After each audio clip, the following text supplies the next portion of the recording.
আরে, আমার স্বামী আজকে এটা কি করছে? সত্যি তো? সত্যি কি জানতে চাও? জানতে হলে একটু ভিডিওটা দেখো প্লিজ। Hello, good morning. আমি অন্তরা সুইট ফ্যামিলিতে সবাইকে ওয়েলকাম জানাই। এই ঠান্ডার দিনে কেমন আছো তোমরা সবাই? আশা করি যে যেখানে আছো সুস্থ আছো, ভালো আছো। একদিন করে ঠান্ডা পড়ছে, আবার একদিন করে একটু একটু কমে যাচ্ছে, তাই না? যেদিন রোদ দিচ্ছে না সেদিন কত ঠান্ডা লাগছে। আজকে হচ্ছে শুক্রবার 7টা 7:30 থেকে তোমাদেরকে সঙ্গে নিয়ে এই ব্লগটা শুরু করলাম। এই দেখো, রাত্রে আমার ভিজাতে ভুলে গেছি, ওই জন্য এইটা ডিটক্স ওয়াটারটা বানিয়ে নেব, তাকে 1 ঘন্টা পরে পুরো দিন আমি খেতে পারি। এইটা খেলে আমার শরীরটা ঠিক থাকে, না হলে দেখবে পুরো দিন জল খাওয়ার কথা ভুলেই যাই। তাই তো এইটা বানিয়ে রাখলে চোখের সামনে রান্নাঘরে যখন থাকবে 1 গ্লাস করে খেতেই থাকবো, আর জলের কম আমার শরীরে হবে না। আর এই দেখো আমার স্বামী কি করছে, তোমরাও ভাবছো তো কি করছে। এটা তেল দিচ্ছে। আজ অবধি, বিয়ের পর থেকে আজ অবধি আমার চুলে আমি কোনোদিন তেল লাগাইনি। বিয়ের আগে আমার মা লাগাতো, বিয়ের পর আমার স্বামী লাগায়।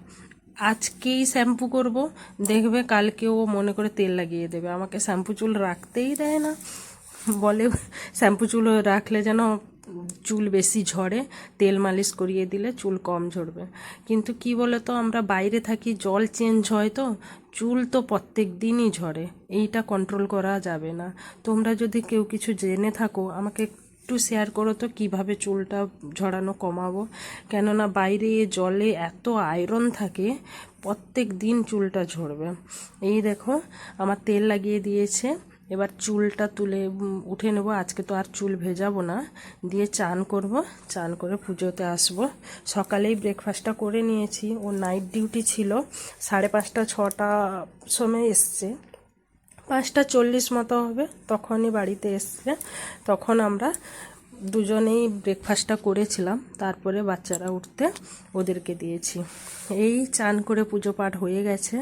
এই দেখো আমার পুজো শেষ, তারপরে রান্না করতে যাব। আর ওদের শনিবার দিন ডান্সের ক্লাস থাকে, তো আজকে একটু ডান্স প্র্যাকটিসও করাতে হবে, না হলে স্যারকে ভিডিও পাঠাতে পারবো না। স্যার ভিডিও দেখেন, ও প্রত্যেক দিনই ফোন করে বলবে বাচ্চা যেইটুকু প্র্যাকটিস করেছে ওইটুকুই ভিডিও পাঠাতে। ওই জন্য রান্নাটা চাপিয়ে দিয়ে বাচ্চাদের একটু ডান্সের প্র্যাকটিস করাবো।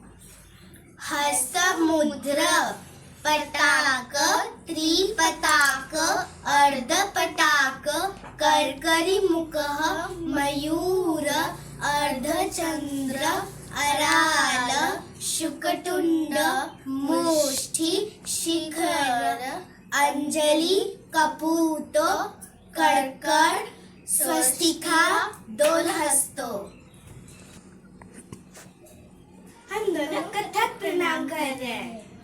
1 2 3 4 1 2 3 4 1 2 3 4 1 2 3 4 1 2 3 4 1 2 3 4। अब हम लोग भरतनाट्यम प्रणाम करेंगे। 1 2 3 4 5 6 7 8 9 10 11 12। हम दोनों कथक ताल कर रहे हैं।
এই আমার প্র্যাকটিস ওদের হয়ে গেছে, ভিডিওটা বানিয়েও পাঠিয়ে দিয়েছি। আমার রান্নাও একদিকে কমপ্লিট হয়ে গেছে, মাছের ঝোল আর সিম ভাজা। বন্ধুরা কেমন লেগেছে একটু জানিও প্লিজ।